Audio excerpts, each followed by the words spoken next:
Yo, what's up mga boss? Andito nga pala tayo ngayon sa court dahil sisimulan na natin ang pagpipintura dito. Ayan, kasama natin dito si Kagawad Janjan dahil siya lang naman nagtago ng pintura sa kanilang bahay. Pipinturahan namin yung court dahil magkakaroon kami ng paliga dito. Ayan, kung nakikita nyo ay pinipinturahan namin dito ni Atukol. Itong pintura namin dito na ginamit ay rubberized paint yan. So dito meron kami isang 1 gallon. Dito pa lang kami sa half court pero medyo paubos na ang aming pintura. Pero okay lang yan, pagkakasya na lang natin. Maraming salamat nga pala sa ating butihing Kapitan Ad Bernabe dahil sa kanya mapipintura ng aming court. Wala na tayong extra green, siguro mga 1/4 na lang yan.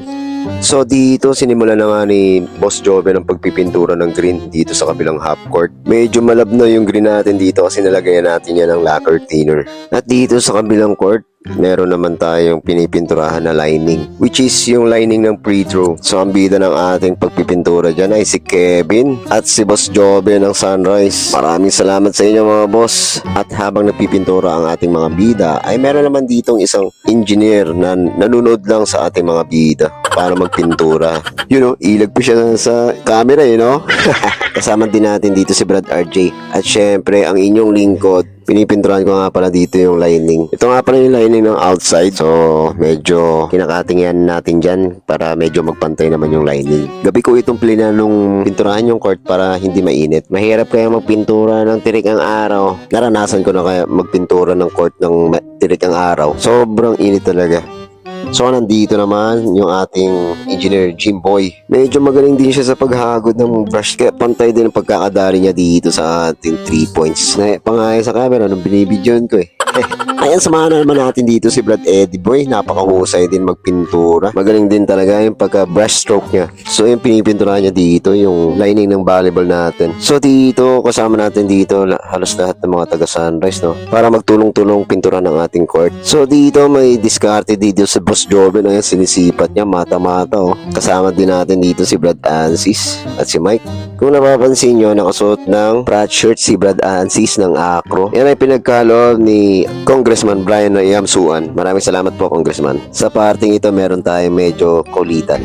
Pre, ano masasabi mo ngayon sa bagong court natin pinipintura natin? Mahusay. Mahusay? Gabre?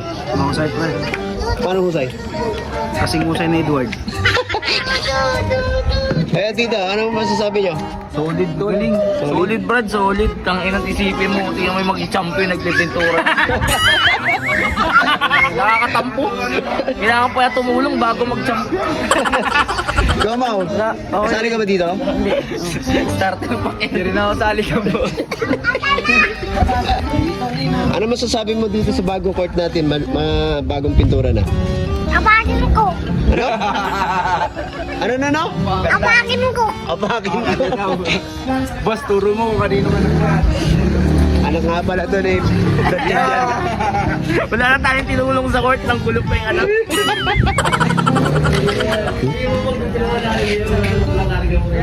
One of the commissioner, nagpipintura po. Isa po sa mga commissioner ng ating paliga. Sana po, supportahan niyo po ito.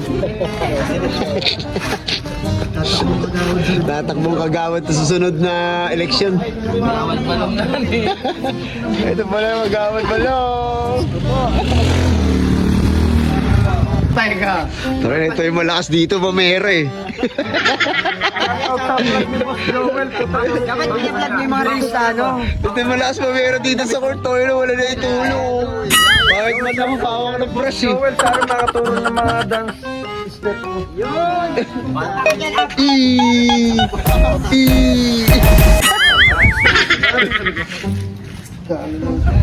Isa pa to. Tayo nang yun, humawak lang ng brush.